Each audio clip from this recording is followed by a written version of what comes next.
Ladies and gentlemen, it's time for another round of Mind Your Fucking Business with your host, Jeffrey Krinsman. Thank you. And before we get started, B-Rock, can we lower the volume in my headphones? I swear, if I was asleep, I have just woken up. Make them a little bit higher. Now deaf. There we go. We're good. We'll keep it there. Welcome to the Mind Your Fucking Business podcast, coming to you from the beautiful studios of Undefeated Media here in Bergen County, New Jersey. Brought to you by our good friends at the Bamboozle Project, along with DraftKings. We thank them all for their sponsorship. You can check out the bamboozleproject.com. Shop around the site. There's a ton of summer gear as we've kind of passed Memorial Day weekend now, and we are at 20% off all gear on the site, not just MYPB stuff. You can get other stuff as well. Absolutely. But the MYPB promo code will save you 20%. B-Rock, a little up on the my headphones. There we go. I think we're good. Turn my headphones up. Turn my headphones up. If I wasn't awake, I was up there. Wow. This is episode 156, 156 on the Spanish dial. We thank you for tuning in. If you're using the SAP feature on this week's episode, we greatly appreciate you doing that.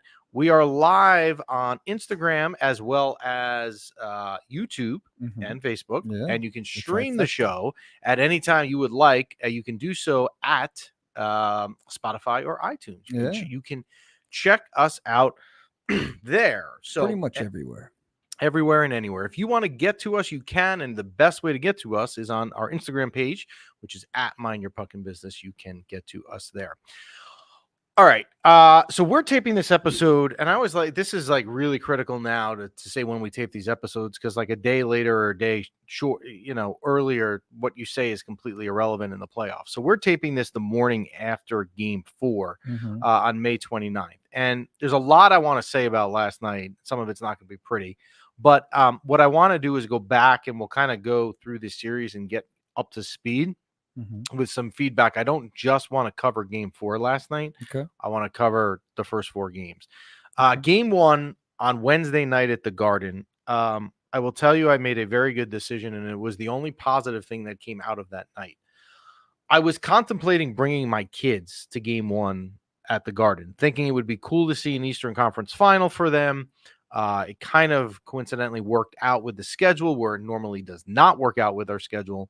And I was eternally grateful that I didn't spend the money and put them through that, because from what people told me who were in the building, which is amazing to me, was that somehow, some way, that game 1 was like a preseason game, the crowd, which I just don't understand. The Rangers lose that game. I'm not going to get on the Lafreniere own goal. It was a 1-0 loss at home. Which is what Nikolai's saying in the comments. So I completely agree with you. Frustrating to lose and not show a lot of energy or passion. Happy that I was not there and didn't sit through it. Going into game 2 on Friday, if you had spoken to me, and a lot of you did, I thought they would win. What I didn't think would happen was the way that they won. They came out in the first 10 minutes and owned the game. And I had thought that was my reasons for why they would win game 2. However, the rest of the game, they didn't play as well as they did early. It really was a 50-50 game until Barclay Goodrow ends it in overtime. Get us up to yes. So are you just going to breeze through? Because I know you might touch base on this later, but what are we doing first 10 minutes that we can't? Oh, we'll get there. Right. Trust me. So you're just going to breeze through these first, catch us up to speed? So people that have been DMing me this morning, I've just kind of like proactively warned, like I'm not in a good mood about this, so I don't know what's going to be said, and I just wanted to get that out there. Well, I don't have a beeper, so I can't beep out your curse. So, game 3. So you get a split at home, and I had said last week when we were on before the series started, and now I ended up being right, that I expected after game 4, where we are now, that the series would probably be tied 2-2. Like I would have been surprised if a team had a 3-1 lead. I would have been mega surprised if the series was over and a team swept. So the series shifts to Florida. One thing with Friday night, this is like where you try and you're a Ranger fan, or you're a fan of whatever sport team you follow, or not even just sports, right? Whatever your hobbies are, and you get passionately into it that it affects other areas of your life. Game 2 Friday night is an 8:00 game. Okay. Now, I had said to people, just do not go to overtime because my daughter has a soccer game at 8 a.m. Saturday morning, 2 hours away, meaning we were leaving at 5 a.m. I don't need to be up till 2 a.m. So the game goes to overtime, of course, because that's what you would expect. Mm-hmm. But the hockey gods are on my side two ways. Yeah. The Rangers win, Yeah. and it ends pretty quickly in the first overtime. I was so amped up and talking to people that I didn't go to bed to 2:20. And I got up, literally the alarm was set for 5:10. Out of my 44 years on this earth, Yes. I have never slept less on a single night that I did. Not when my kids were babies. It ain't even close. But Saturday, you're going through adrenaline because you've evened up the series, right? Yeah. And you're getting ready for game 3 in Yes. Florida. Now, I've said, there's clips of me saying this, I think that B-Rock put up, that I didn't feel like Florida was a building where there's a ton of home ice advantage, right? You have plenty of New Yorkers down there. As a matter of fact, I'll tell you the weirdest thing. We were in a Wawa down at the soccer tournament on this was Sunday, the day of game 3. And there was a guy behind us in line in a Ranger hat and a Ranger shirt. So we just start talking, and he said he lives in Florida. He was up here visiting his mother. He was going to game 4, and if there's a game 6, which now there will be. So, I mean, again, Ranger fans down there, you saw the last series, Florida had lost 2 games at home to Boston. Not really a home ice place. Mm-hmm. Full disclosure, Mm-hmm. on game 3 on Sunday, I had to listen to the first 2 periods on the radio because we were driving home from the Jersey Shore. Which Now, is crazy. Yes. Yes. Don't even get me started. Now, hockey on the radio is extraordinarily difficult. It's got to be if I'm listening to John Sterling has since retired, but if you're listening to baseball on the radio and Derek Jeter's up and he hits a fly ball to center, I can visualize that, right? Enough that I know what's going on. The announcer also has time to explain these things. The Right. ball's in the air. It's Right. floating. It's floating. Not It's- like, it's pass, shoot. It's hard to follow on the radio. Don LaGreca does a really good job, but it's hard to follow. Yeah. So here's what happened. We pull in our driveway. True story. Yeah. We pull in our driveway. There's about 3 minutes left in the second period, and the score is 2-2. Mm-hmm. Okay. This was right before the Lafreniere insane goal, followed up by a Goodrow shorthanded goal. Yeah. So we pull in the driveway. Yeah. And I know from the radio there's like 2 minutes and 45 seconds left or something like that. I say, all right, I'm going to go get the mail. And I'm going to go take a shower because I've been out in the blazing hot sun for days. Mm-hmm. And I'll watch the third period. So I go and I get the mail. And then I go inside and I put my phone down. And there's there must have been Lafreniere. What did he just? And I'm like, oh my God, what happened? Followed up by Goodrow. So now I'm going in the third period feeling immensely confident. I'm finally not sweating from being outside. Yeah. I'm going to sit down and enjoy the third period. Mm-hmm. Okay. That's what I'm going to do. That'll be a nice end to the weekend. Yeah. The third period in game 3 was literally the worst I have ever seen a team play in my life. I'm trying to give you an example of what it was like. This is what game 3 was like. I play on a hockey team, an adult team. Matter of fact, I'm wearing the shirt from where I play, which is Iska Hockey, right? Inline Skating Club of America in North Arlington. Mm-hmm. I play there. I play hockey, but it's not really hockey because we're old, right? And sometimes the first game that I ever played there, we were atrocious. We've now graduated from atrocious to awful. We're still not good. But we were so bad that first night we could not get the puck.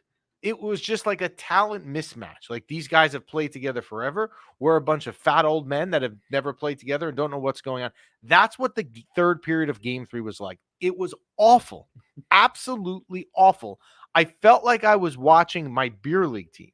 Like you can have good players and we have James O'Brien and assist master and all that stuff. But I felt like the third period was just watching 2 teams that were just not equal. And you're watching that and you're saying to yourself, you know what? At some point, it's going to tie the game. They make it 4-3 on a Barkov deflection. Mm-hmm. And it is amazing that they even got out of that period to go to overtime because if you remember, and this is not being talked a lot, it was 4-4, and Matthew Tkachuk walked in literally untouched with a minute left, and Igor made a save. Because if that is not saved, there's no overtime, and the Rangers lose that game. Yes. We'll credit Alex Wenberg for a really good deflection. When it happened, my fear was that, because it happened so quick, was that the puck was touched with a high stick. But thankfully, it wasn't. The puck stays. I've never seen a team that I can think of that I have ever liked in any sport, right?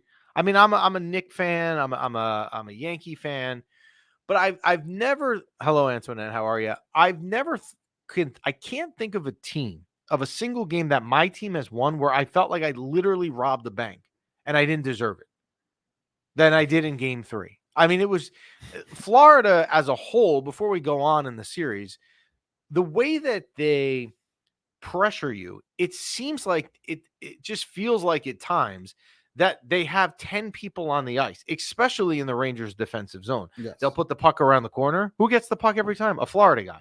Florida guy dances and dangles. He finds a guy wide open on the complete other side of the offensive zone. What jersey he's wearing? A Florida jersey. I'm like fascinated as a hockey guy, and I don't know enough about it, but like, what is it exactly that Florida does that allows them to do this? I wish my team could do that, because it would be great to take 198 shot attempts a game or whatever it was in Game 3. 10-minute long possessions. Yeah, the Rangers literally cannot get the puck. Yeah, what's going on? It is literally like beer league hockey when you have a team that is mismatched. It's crazy. It's 10-minute long possessions. It's just like, how are you not getting it out of the defensive end? Yeah. So we go to Game 4 last night. Now, I was wrong on something for sure last night, that when people were asking me how I felt about Game 4, my thought was that they were going to get blown out, because eventually Igor's got to come back to earth. Florida's going to be angry about what happened on Sunday, being the far better team. The first period last night was the best period the Rangers have played in this series, and it isn't even close. The Rangers, in that first period, scoring a Trocheck power play goal. Mika Zibanejad misses scoring on the other power play, and the power play looked completely night and different. It almost was reminiscent to me of Game 1 versus Carolina in the first period, with the puck movement and just going like tic-tac-toe passing. They didn't score in the second period. If you were in the group chat, the MYPB group chat, which has now grown to over like 130 members, and I give you guys credit because it goes off all the time. I don't say a lot in there because it's hard to keep up. Yes. But I went in there and I said at the end of the first intermission, you better hope that those chances you had on the power play that were grade A opportunities that we didn't finish come back and bite you. Sure. The second period starts, and I don't know where my wife and son was at that moment, but I was watching it with my daughter. And 45 seconds into the period, I said to her, Abby, I do not like how this period looks at all. This looks totally different. And it just continued. And Florida goes in with a 2-1 lead. Now, if you have followed the Rangers this season, you know that this team, when they are down a goal, when they are down 2 goals, whatever it may be, they are never out of a game. So you're not sitting there being like, all right, series is tied 2-2. Adam Fox makes a play that for a split second makes you think that maybe somehow he isn't hurt, although we all know he's hurt. Makes a spinorama play, taking the puck up, which was reminiscent. If you didn't see shades of Brian Leetch, because that was what Brian Leetch used to do with the spinorama play, making a play, throwing it at the net, Lafreniere deflecting it in to tie it at 2. And you're going to overtime and you're saying to yourself this: I've got the better goalie. Again, last night, Igor Shesterkin was fantastic, but how far can he take a team on his own, right? You're going into overtime. You've got to be able to find a way to win and go back 3-1. And what was it, either the first or maybe it was even the second shift? Mika Zibanejad makes a play that, if you're angry about it, that's not even fair enough as to the level you should be. What Mika Zibanejad did last night, I used to, so like 20 years ago, before we had kids, I coached hockey.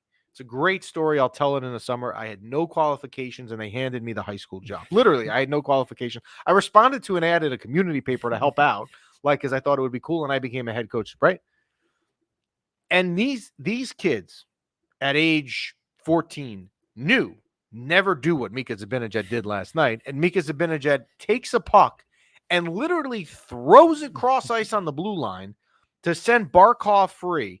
And anybody who's getting on Wheeler about taking a penalty, that was a penalty that he had to take, and he's only has to take it because Mika Zibanejad is so stupid enough to throw a puck across the middle to set Barkov free on a breakaway. Mm-hmm.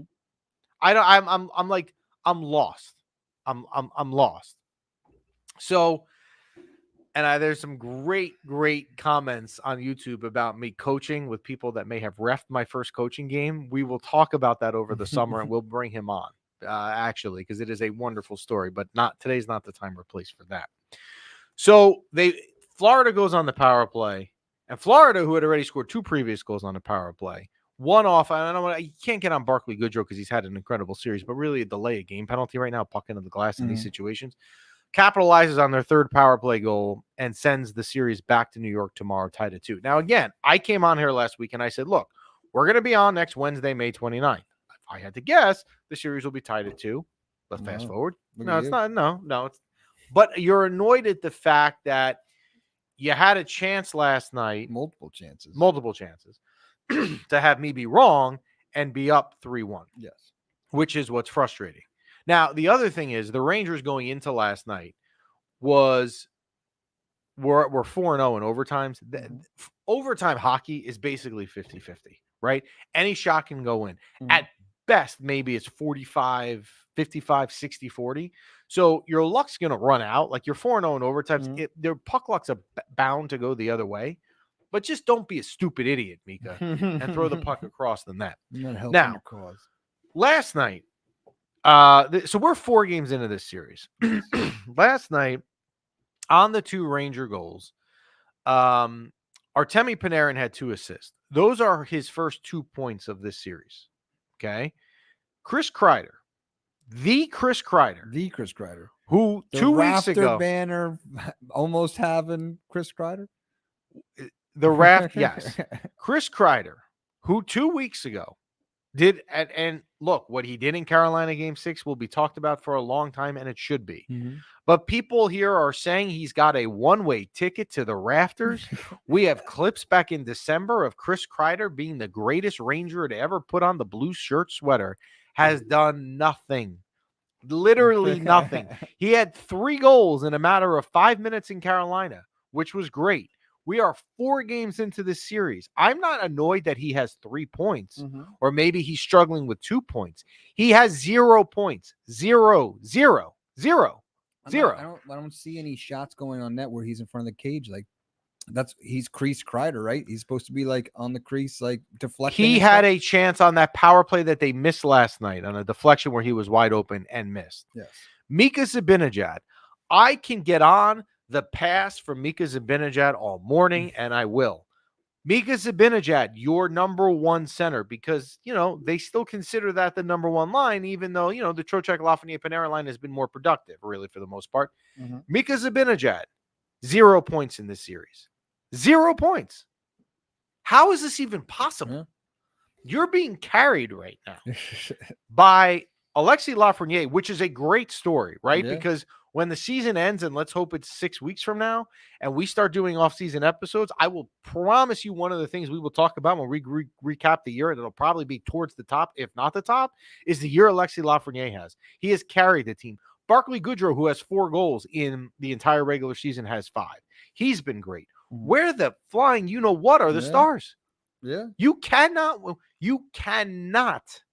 a playoff series. Yeah. I will tell you right now, if the Rangers win this playoff series, okay, and they win this series, and Mika and Kreider have 0 points, and Panarin still has something like 2, look, we'll do some giveaway like you wouldn't believe, because it's not possible.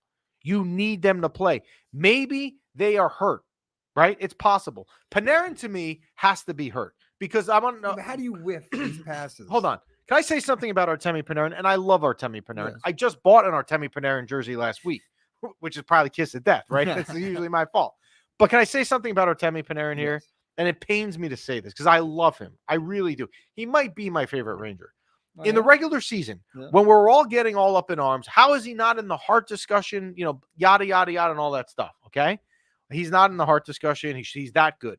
When Artemi Panarin would have shifts and he didn't score and he didn't have an assist, you knew he was out there, right? You knew he was there. You knew every single time he had the puck because you knew he was going to do something or come close to do something. I don't even notice this guy right now. Yeah. Last night, it was at the third period. There was a play like he came down and I'm like, well, I haven't even thought of Panarin in an hour and a half. Yeah. The only time you think of him is when he's missing he can't handle the puck. He's wide open. People passing the puck and goes outside the blue line. It's like Can't handle it. It's unbelievable that these people have literally disappeared. Yeah. Now I could spin it in a positive way and say, okay, Jeff, you're pissed off, rightly so, that your Stars are doing nothing. And you could theoretically have lost the series already 4-0 because both your wins are overtime. But sit back, take a breath. Your series is tied at 2. It's now a best of 3 series, and you have home ice. And home ice in the series means nothing because to me, they could a lot of Ranger chants last night. They could lose tomorrow night at home versus Florida. They already did in game 1, and the Rangers could win in Florida. So I don't really give a crap about home ice. I'd rather have it than not because more of the matchups to let Peter Laviolette have his matchups. But if Peter Laviolette is able to control his matchups, you should be getting the matchup you want, obviously, with the Zibanejad line, with the Panarin line. And they can. Chris Kreider is unnoticeable. He's unnoticeable. This guy went from literally 13 days ago, saving all of us in a Game 6 performance that he deserves all the credit for.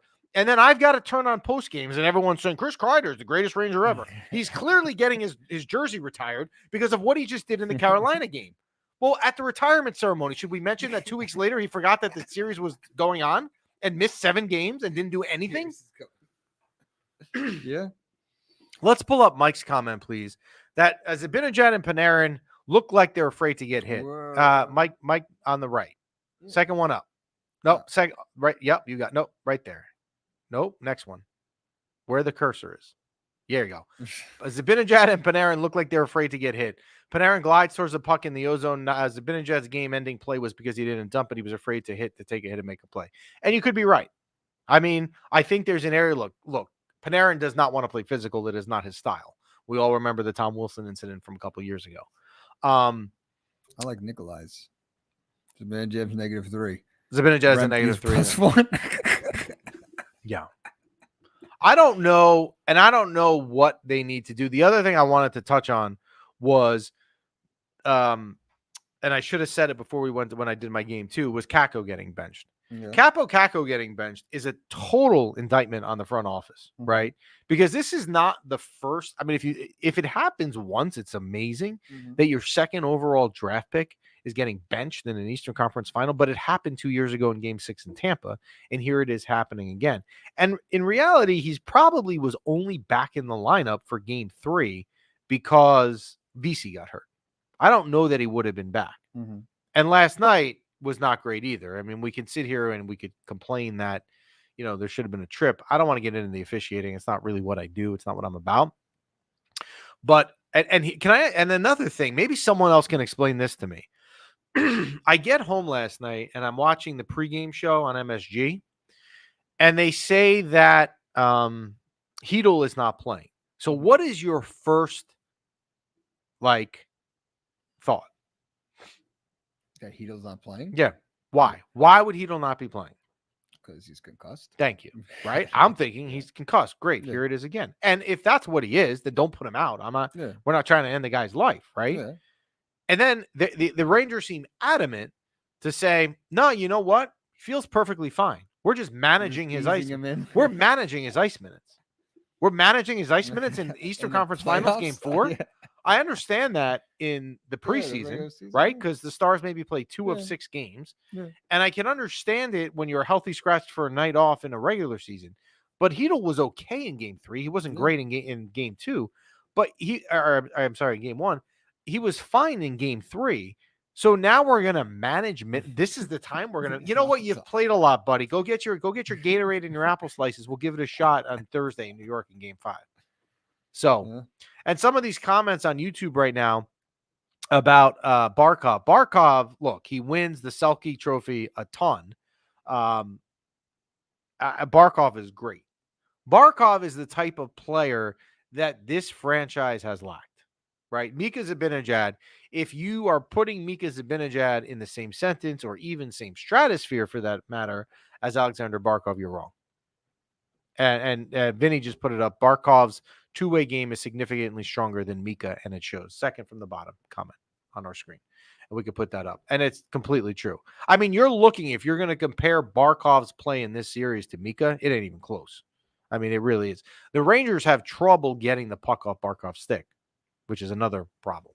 So we'll take some Instagram comments. Once again, Blaine Chris Drury. Here we are again, 3 straight years without having a real first line right wing. The problem here is he was afraid to trade a first round pick and Kako at the 30th pick. Kako, for those on Instagram talking about Kako trading him, I will tell you this: the season has only lessened his trade value and what you would get back for sure. So, will Zibanejad bounce back? The thing with Mika Zibanejad, and he's always been like this, even in the times where you love him. Like we have on our Instagram page from Game 1 of the Carolina series the quote of Cinco de Miko, where he had that great game. Mika Zibanejad is as good of an example of a streaky, a hot and cold player as you'll ever see. Like clearly more hot and cold and streaky than anyone. But will he bounce back? Look, I wish I knew. Based on what I've seen, I would tell you probably no. Like what if I'm going to answer that and say yes, what is my basis for saying yes? Just the historical data that he's streaky, which he is, but I'm also going on that now's the time that the streak turns. I mean, he's been completely absent. You would think now it's, hopefully now it starts to kick into gear, wakes up a little bit. I just don't. I don't understand. There's so much right now that's frustrating me. The ice is just tilted in times in this series like I've never seen before. Well, that's my question. How are they able to just turn on a switch and have these 10-minute possessions? We cannot get it out of the defensive end. How, you know what I mean? Yeah. What do we need to do to get out? I mean, I would think that you need to dump the puck more and force Florida to come the entire length of the ice. The Rangers last night, here's another thing. They were tied at 2 in a game 4 of the Eastern Conference Finals in the third period, and they went 12 minutes without a shot. Yeah. That how is that even possible? Right. And then the opportunity, which would have basically set New York City on fire, was Rempe had the puck and he made the right play. He tried to feed it to Trocheck to tap it in. He made the right play. But for a second there, I thought he was going to shoot. And I'm like, oh my God, this city is going to, if Matt Rempe scores the winning goal, I mean, we're going to never hear the end of it. Let's go to the top comment from Alvin. You can say Florida. You can say Florida is canceling the Stars, but the fact of the matter is our boys aren't showing up to play. Laffy can make plays without issue. What are Mika's excuses, Kreider's, and Panarin's? Yeah. I mean, look, I don't want to point fingers at players, but when your top guys, when 2 of your top guys have 0 points, and one of them is, again, the greatest Ranger ever, and the other one has 2 assists in game 4, and those are his first 2 points of the series with the regular season he's had. Yeah, I mean, I think you can have a point. Was there something that, someone like me is missing that the defense is doing to these 3 players that, what are they locking them off? What is the secret right now? So there is some matchup stuff being done. Boomer Esiason, who I like, yesterday on his show talked about why fans should be giving Zibanejad and Kreider a pass, explaining what Florida is doing to shut them down. I don't care. If you're a star, you find a way around it. People tried to shut Michael Jordan down. He found ways around it. If you're a great player, all right, it's harder. And maybe Michael Jordan didn't drop 45 and dropped 32 instead, but you're still finding a way to make a difference. These guys right now are doing nothing. So in hockey, what would be if Mika's being shut down? Where would be the best place for him to take his defender? To the crease, corner, to the corner, to the corner. Okay. Yes. Yeah.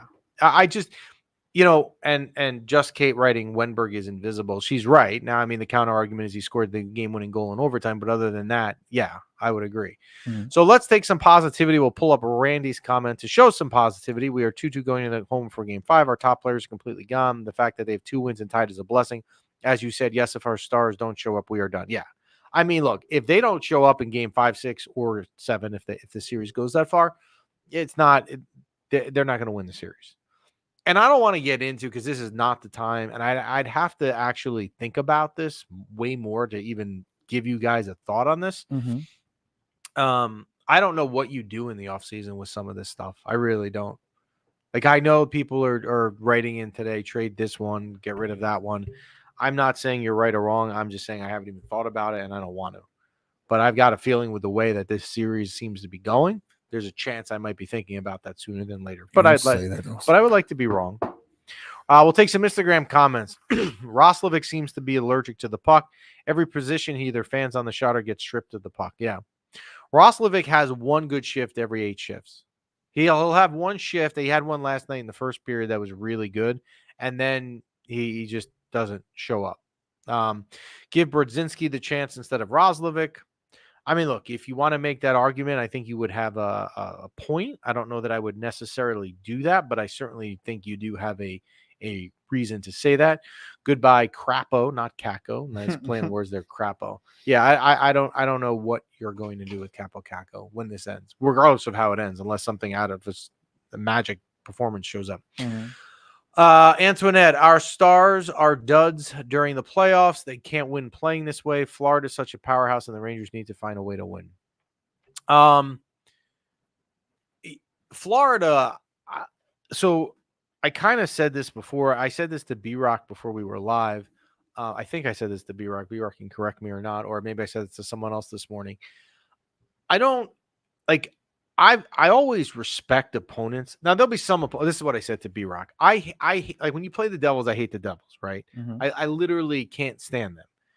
I don't have any hate for Florida. I don't have any previous hate. As a matter of fact, I kind of find their coach Paul Maurice funny. Like when he's doing these interviews, I don't have any reason to dislike him. I like Matthew Tkachuk. I am so like what's the word I'm looking for? Enamored. I'm so like fascinated by the way they play. Like they are all over. They don't stop. It's constant puck pursuit, nonstop, left, right, up, down. They're all over the place. Okay. And it's interesting to me because I've never seen a team play like that. Not just the Rangers. I don't ever remember seeing a hockey team be all over the place like they are. I mean, it really is. Some positive comments on Instagram. We are tied 2-2. A post changed the game. The world is not ending. We got this. We are a comeback team. Eric, that's a good point. And I was thinking last night, if the Rangers had won, right, and they were up 3-1, they were talking about the stats on teams that don't come back, obviously when you're down 3-1. Mm-hmm. And I was thinking that Florida last year came back versus Boston. So Florida is a very difficult team to eliminate, as are the Rangers, because the Rangers just keep coming back. So, I mean, obviously both teams can't go on here. Yeah. So, something's got to change. In what world, we'll put on Brett's comment, in what world does a 37-year-old who hasn't skated in 3 months make sense to anyone? It's a good question, but I'll answer that with a question. What are the other options? Is it Johnny Brodzinski? I mean, I guess that's really the only realistic other option they would have had last night. Well, speaking of lineups, like Nikolai's saying, we can't have Wheeler and Rempe in the lineup. So what should our lineups be? What does everyone want our lineups to be? If you could be the coach. So Brent is typing Brennan Othman, and look, I would love it, but I don't know that this is the right play. Would be to put Brennan Othman in the slot. Wheeler did more than Mika last night. Wheeler was buzzing out there last night. Noticeable. Some comments on Instagram. Well, I think Rempe's staying in the lineup. I mean, Rempe hasn't done anything, thankfully, knock on wood, to be not in the lineup, right? I mean, he hasn't taken any dumb penalties. Maybe you could even argue Florida hasn't been as physical, I guess. I know why we're all laughing here in the studio. We're going to ignore it. I think that Rempe stays. The decision is Wheeler And if he comes out, who are you putting in? Well, you know what? Heedle might be back because if Heedle is, there were people here in the studio. If Heedle was really, here's the thing, if you were fed the truth by the Rangers, this is a ice time management situation, then Heedle's in and Wheeler's out. There's your answer. Okay. If Heedle is not ready because of ice time, which is nonsense then, because then it's not ice time if you're missing 2 games in a row in the Eastern Conference Finals where it's tied at 2. I don't know. Well, is Brzezinski better than Wheeler? I don't know. I'm not saying like I know the answer. I don't know. Even if it's ice time, right? Him on the bench, isn't him on the bench playing like 3 minutes a game better than nothing? Yeah. And the other question, Randy just brought it up, which has also been talked about. Why does Lavi put Wheeler's line on for the second minute of overtime? Shouldn't it be Trocheck and Lafreniere? Yeah. I would think the answer there, and the only answer I can think of, whether it was the answer or not, was matchup based, because you had Barkov out there, because Barkov is who sprung free on the breakaway. I mean, Igor Shesterkin last night stops. So the fact that it even goes to overtime, like we could easily be sitting here saying, you know what, the Rangers lose 7-2 and are coming back. Yep. The Rangers could also easily be down 3-1 in this series. Mm-hmm. And actually, if I was being fair and objective, and I was like, they could be down 4-0 and be eliminated, but they played better, and so they should be down 3-1. But they're 2-2 coming home. So I'm not going to do like the sky is falling episode, but there's certainly things that are frustrating.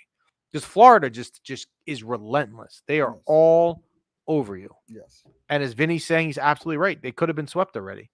Because 2 overtime games, right? Overtime, like we talked about, 50-50. And Igor is Brent. Yep, absolutely correct. Tied at 2. So we shall see. The series shifts back to MSG tomorrow night for Game 5. Game 6 now will happen Saturday in South Florida. And then if there is a Game 7 on Monday. So like scheduling-wise, right?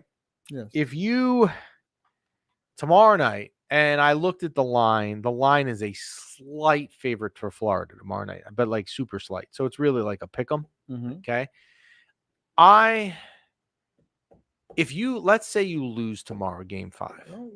No, I'm going to give you both scenarios. Okay. We're fair. You can win or lose. You can start with the bad. We'll start with the bad. Yeah. If you lose like Game 5, Saturday, the day leading up to 8 p.m. is just terrible. Oh, yeah. Your weekend shot. Your weekend. But here's my point. If you win tomorrow night, which let's hope they do. I'm feeling good. Yeah, but the weekend is still ruined because if you lose on Saturday, you got to deal with Game 7 Monday. Well, I don't think no matter what happens on Thursday, your Saturday's still screwed. Yeah, you still got a shitty Saturday. My thought was family show over here. Yeah. My show was my thought was that if they had a way to win last night and somehow could have ended it, and to have a weekend free of stress. Because the NHL has already, and they don't usually do this, they already put out, here we go again on the comments. They already put out the schedule knowing that Game 1 is next Saturday, right? So like, let's say in the perfect world, they had won last night and they won tomorrow night. You would have had 9 days where like mentally you could de-stress, not even think about it, and move on. But yeah. And you could wake up Mika and you can talk to your team and get everyone on the right page. And I'm not even going to make a prediction for the next 3. That was the other thing people were asking me. Like, when you go on today, can you make a prediction for the rest of the series? I'm not. But I will say this, that I if you listened to us last week, before we were dealing with the drama we're dealing with in the chat room right now, I picked the Rangers in 7. So that was my original pick. So all right. We'll take Matthew's comment from Instagram. I can't believe all the stuff people are talking. Florida's a great team, and so are the Rangers. Bringing 2 away games to OT is huge. There's no extra travel day, and they're still working for it. Yeah. Look, so I did look this morning also at the series line. Like, I was curious who Vegas thinks is going to win the series. Again, slightest favorite to Florida. Like, super, super slight. So, yeah. Well, hopefully our guys wake up. But where I just don't understand. How do you disappear like this? A vanishing act. I mean, we're lucky it's 2-2. These three guys have done nothing all series. Hopefully, the next 2 games they wake up. Because if everyone else plays the same and we get a little support from them, we're looking pretty good. I mean, Mika hit 2 pipes. Laugh hit a pipe. But yes, but right now, I mean, or any game, but more particular right now, this time of year, you can't hit pipe. You have to score. Like, yeah. And other than Lafreniere, I think I don't know. We'll pull up Nikolai's comment. We'll do we know who's right, and then we'll put the other one. So we know who is right, and that is Jenny from the block. Jenny from the block also said Rangers in 7. Could you imagine Monday night having to sit through a game 7? Are you gonna go to that one? No, I won't touch a game 7. Why not? There is no. I don't even have to think about it. Really? Yeah, no, I can't. I have a problem. So, all right, I shouldn't say this. Yesterday, or was it Monday? What's today? Wednesday? Monday. Somebody DM'd us and said, I'm going to drop off Xanax so you can take a Xanax during the game. Okay. And I said, not necessary. Turn down a free Xanax? I understand where the appeal would be, but no. Yeah. And part of the reason why I would be entertained for that, if someone would be the fact that I have a very hard time sitting through this. When I am at the Garden, I can't turn away. I'm literally in the middle of it. Mm-hmm. If I knew, and obviously there's no way that you can do this, if I knew they were going to win, I'm the first guy in the Garden when they open the gates at 6 o'clock or 7 o'clock if it was an 8 o'clock game. I'll be the first guy in. I'll have the prime rib sandwich and all that. For me, I can't. I can't be in the building for that. I just can't emotionally handle it. Mm-hmm. It's not for me. Now, if they ever, God willing, like a Stanley Cup Game 7, you'd have to consider maybe would be the exception of that rule, even though it would be a chance to see something. But I can't even think like that. So. We got some nice arguments going on the Instagram chat. We've got stuff going on YouTube chat. You guys are bringing it today. So Alvin's comment, if Monday night truly comes to fruition, I would probably be fired being as unproductive as Mika Kreider have been at work, even worse than Game 6 at Carolina. Yeah. So, and Nikolai's right. Sitting at MSG means I can't pace in my living room. Last night, I didn't. So I usually, because some people have asked about this for some reason, they want to know like what I'm like during games, playoff games. I'm not bad during the regular season. I'll get annoyed, but playoffs are a different animal for me. And normally, like I'll watch the game, and then I get to the third period, and I usually stand up. Like I'm usually standing, like almost directly in front of the TV. I mean, I know it's stupid. Last night in the third period, I stayed on the couch. I don't know why. I just didn't feel like standing. But if it was Game 7, I mean, do you just stand? It was you who messed us up. Yeah, it was me. You do the same thing. You got to wear the same underwear. You got to stand up in the same position. No, I don't believe in any of that stuff. We shall see what happens here going forward. So we will be back on. So here's what we're going to do scheduling wise. Yeah. And I'm worried. I don't want to commit to this because it's scary, but this is what we're going to do. Okay. We normally are on Tuesdays, but we've kind of like jumped around here. Like Wednesday made more sense this week because the game was last night. Mm-hmm. Monday would be Game 7. I think if there's a Game 7 Monday, do we risk it and just come on Tuesday? Because we could have an unbelievably fun show Tuesday morning if there was a Game 7. Or we were on last year after the Rangers lost to the Devils in Game 7, and we faced the music, which is what we need to do. So we'll see. But if the series goes to 6 games, either way it ends, I could see us being on Wednesday. Because Wednesday's a little bit better with me with my real job. So we're going to have to play through. I don't think you should I think you should plan this in confidence rather than in pain. I don't even want to talk about it. So, like, confidently, we're going to be happy Tuesday morning. So, wouldn't it be right to do it Tuesday morning after?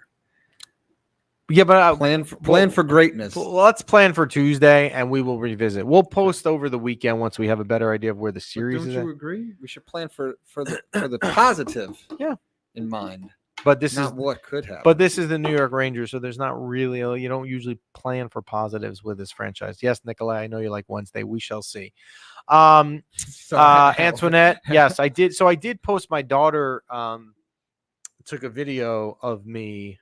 I think it was the Carolina series, my behavior, and then we posted it on the IG story, so you can see what it's like watching games with me. Good luck the rest of the way. Any questions leading up to any of these games? Again, DM us. Chris is not happy with me today. I've seen Chris's comments today. He's not happy with me, calling me negative Nancy. I saw him getting on me with some other stuff. Be positive. So you can send your comments, questions anytime at Mind Your Pucking Business. Or positivity. Negative Nancy. Chris, can I say something? This is great that Chris just called me negative Nancy. Chris was called by someone yesterday. I'm not going to mention names. Positive Pete. Positive Pete. Which is amazing that someone referred to Chris as Positive Pete, and I am the negative Nancy. That is amazing. So we have Positive Pete and negative Nancy. We thank the Bamboozle Project for their sponsorship as always. www.thebamboozleproject.com. Use promo code MYPB. When I saw Vegas odds favored the Rangers for once it's game 4, that's when I started to worry. Mikey Muscles, thank you. We will see. They are also not favored. Well, they are not favored in game 5. So that'll make you feel better if that's the way you like to roll. We appreciate all the comments. Kevin Jurek 55 coming up. We'll put Chris's comments on the bottom. So Kevin Jurek, before we head out, we've talked about Kevin Jurek before, just to kind of like lighten the mood here a little bit. We've talked about Kevin Jurek, an exceptional inline hockey player in the tri-state area. And we talked about how people they come to his games and all that stuff. Kevin Jurek, 2 weeks ago, you can't make this up, announces he's retiring. Okay. He basically says, you know what? I've reached the point in my life. I'm retired. The fans are upset. I was upset about this. Okay. You wouldn't believe it. It was almost like Michael Jordan. 36 hours later, now he's on the roster for summer. He's unretired. Kevin Jurek retired for a hot minute, and it was a depressing minute. But Kevin Jurek's style of play is what the Rangers need to do in the defensive end. And it's great that Kevin Jurek wore number 55 because Ryan Lindgren embodies this type of player that Kevin Jurek is. He'll block shots, he'll get in fights, he'll do whatever he needs to do. So, Alvin, I see your comment, and we're going to end with Alvin's comments. Well, guys, it was a great season. It would be a shame for it to go to waste if the team continues to hide underneath the sand. That's what you want to end on? No. Positivity. Give us a positive comment I could pull up, please, somebody. Positive. We need some positivity here. It could, yes, there you go. At least we aren't the Leafs. Randy. So you guys enjoy the rest of your day. Game 5 tomorrow night from the world's most famous arena at 8. It'll be an interesting couple days. Fingers crossed. Let's hope. And talk to us on Instagram. We'll talk to you guys soon.